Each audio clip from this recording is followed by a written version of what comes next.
Hello friends, ఈరోజు మిర్చి బజ్జీలు లాంటివే, కాకపోతే ఈ పాలకూరతో మనం బజ్జీలు వేసుకున్నాము. మిర్చి ఉండదు, దీంట్లోనే నేను కారము ఉప్పు అన్ని కలిపి పెట్టుకున్నాను. కొంచెం వాము పౌడర్ వేసుకున్నాను. ఓకే ఫ్రెండ్స్, దీన్ని బాగా కలిపి పెట్టుకొని వేడి ఆయిల్లో వేసుకున్నాము. ఇట్లా ఆకూరను మంచిగా కలుపుకొని ఇట్లా దీంతో బజ్జీలు వేసుకున్నాము. పిండి మాత్రం మిర్చికి ఎలా కలుపుకుంటామో అలా వేసుకున్నాము ఫ్రెండ్స్.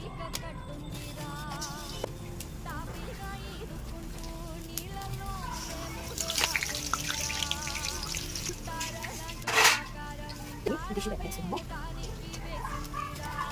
ఇది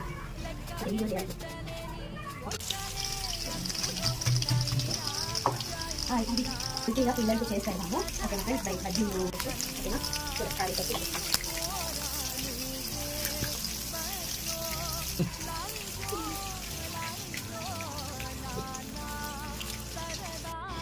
ఇట్లా పాలకూరతో పిల్లలకి స్నాక్స్గా చేసి పెడతాము. ఓకేనా.